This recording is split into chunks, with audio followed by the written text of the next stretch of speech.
saya akan membahas tentang peran Indonesia dalam misi perdamaian pengiriman kontingen Garuda pada masa Perang Dingin.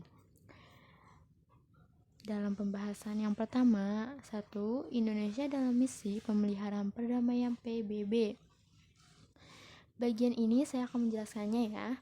Komitmen Indonesia untuk ikut melaksanakan ketertiban dunia yang berdasarkan kemerdekaan, perdamaian abadi, dan keadilan sosial merupakan dan sebagai apa amanat dari alinea 4 pembukaan Undang-Undang Dasar Republik Indonesia tahun 1945.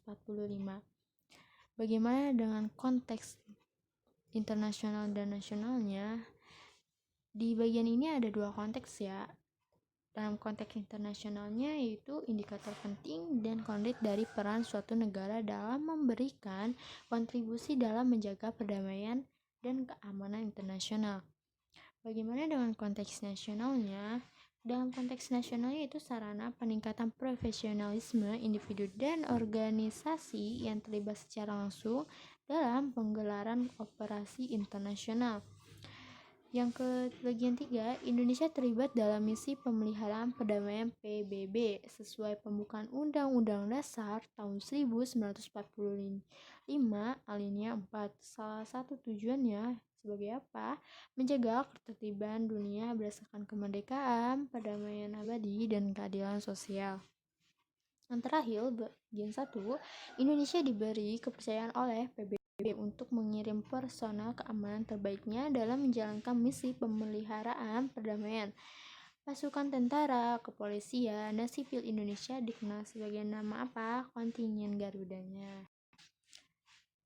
Bagian yang kedua, ada pengiriman kontingen Garuda dalam misi pemeliharaan perdamaian PBB. Sorry ya guys, maaf kalau misalkan ada kata-kata yang salah. Jadi di sini saya akan menjelaskan tentang apa itu kontingen Garuda dan misi-misinya itu ada berapa. Di sini kontingen Garuda itu ada 10 misi ya. Jadi dalam kontingen Garuda itu pasukan penjaga perdamaian yang anggotanya diambil dari militer Indonesia yang bertugas sebagai apa? Naungan Perserikatan Bangsa-Bangsa. Jadi dalam kontingen Garuda ini terbagi menjadi 3 negara dan bertujuan menghadapi kontingen Garuda, yaitu yang pertama ada negara dari Timur Tengah seperti Mesir, Lebanon, Palestina, dan Irak. Bagian ASEAN-nya yaitu ada Filipina, Kamboja, dan Vietnam. Eropa Timurnya ada Georgia dan Bosnia. Jadi dalam misi perdamaian masa Perang Dunia dalam kontingen Garuda itu ada 10 ya.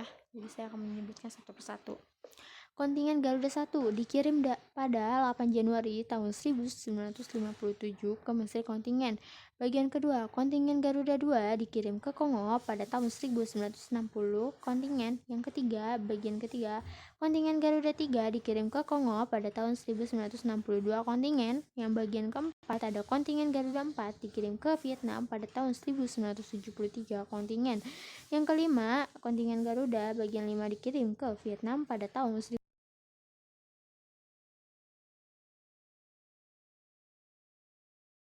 1973 kontingen. Yang ketujuh, kontingen Garuda dikirim ke tahun 1974 kontingen 1974 kontingen Garuda 7.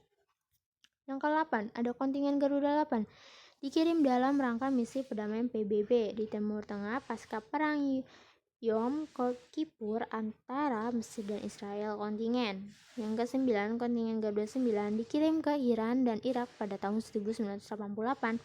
Yang terakhir ada kontingen Garuda 10 dikirim ke Namibia pada tahun 1989. Jadi dalam dua bagian ini saya sudah menjelaskan tentang peran Indonesia dalam misi perdamaian pengiriman kontingen pada masa Perang Dingin.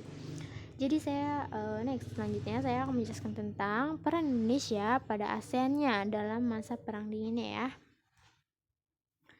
Oke, yang pertama ada peran Indonesia dalam mewujudkan perdamaian di kawasan Asia Tenggara pada masa Perang Dingin.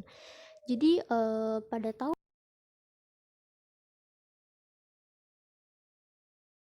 1990 atau mengalami banyak begitu masalah atau konflik ya. Jadi perebutan pengaruh ideologi negara-negara besar dan konflik antar negara di kawasan yang apabila dibiarkan dapat mengganggu stabilitas kawasan sehingga menghambat pembangunan. Bagaimana dengan menciptakannya? Jadi kawasan Asia Tenggara yang damai, aman, stabil, dan sejahtera, maka didirikan organisasi ASEAN yang merupakan apa? Perhimpunan bangsa-bangsa Asia Tenggara. Indonesia adalah salah satu pendiri organisasi ASEAN. Bagian kedua, ada pendiri ASEAN sebagai bukti peran aktif bangsa Indonesia pada masa Perang Dingin, yaitu Association of Southeast Asian Nations atau ASEAN ya. Jadi apa? Sebuah organisasi geopolitik dan ekonomi dari negara-negara di kawasan Asia Tenggara yang didirikan di mana? Di Bangkok pada tanggal 8 Agustus tahun 1967 berdasarkan deklarasi Perbara oleh Indonesia, Malaysia, Filipina, Singapura, dan Thailand ya. Organisasi ini bertujuan untuk apa? Meningkatkan pertumbuhan ekonomi, kemajuan sosial, dan pengembangan kebudayaan negara-negara anggotanya. Memajukan perdamaian dan kestabilan di tingkat regional serta meningkatkan kesempatan untuk membahas perbedaan di antara anggotanya dengan damai. Next, yang kedua, pembentukan ASEAN tidak serta-merta hanya karena kesamaan geografis masing-masing anggotanya saja, tapi juga sebab adanya keinginan yang kuat antara negara anggota untuk seperti membangun kerjasama yang baik di bidang ekonomi, sosial, dan pengembangan kebudayaan bagi masing-masing negara anggota.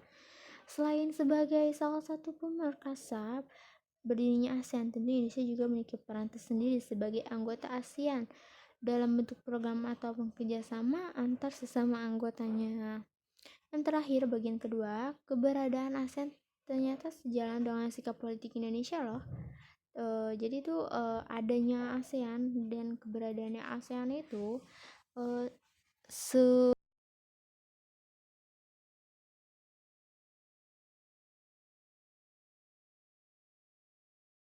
yang artinya itu Indonesia tidak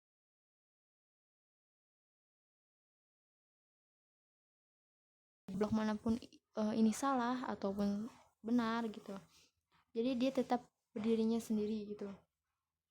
Dalam aktif, bagian aktif berarti Indonesia dalam turut serta mewujudkan perdamaian dunia. Bagian aktif itu mengundang perdamaian gitu, kesejahteraan, stabilitasnya gitu ya.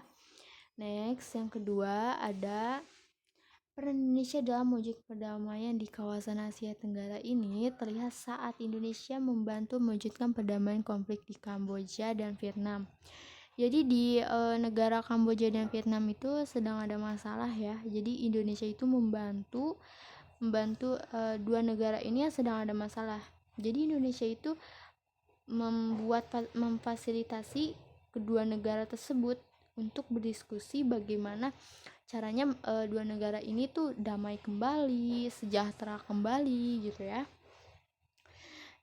Saat pemerintah Filipina dan Moro National Front Liberation atau MNFL berkonflik, kedua pihak tersebut akhirnya menyetujui perjanjian damai yang kali itu dipertemukan di Indonesia. Jadi itu perjanjian damainya itu dipertemukan di Indonesia ya. Selain sebagai salah satu penggagas, Indonesia juga dipercaya untuk menyelenggarakan KTT ASEAN pertama. KTT ASEAN pertama sukses diselenggarakan di Bali pada tanggal 23 sampai 24 Februari tahun 1976. Jika Indonesia juga dikenal sebagai penyelenggaraan KTT ASEAN pertama. Kiprah Indonesia di dunia internasional pada masa Perang Dingin. Jadi di sini terakhir saya sudah menjelaskan tentang bagaimana itu peran.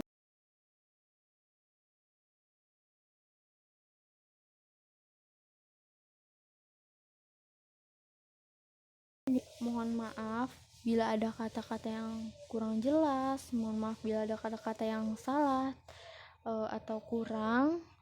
Sekian, terima kasih sudah menghargai dan begitu jelas kalian mendengar suatu penjelasan dari saya. Mohon maaf ya bila ada kata-kata yang tidak diterucap. Saya baru belajar nih ya. Mohon maaf sekali lagi ya. Sekian, terima kasih. Wassalamualaikum warahmatullahi wabarakatuh.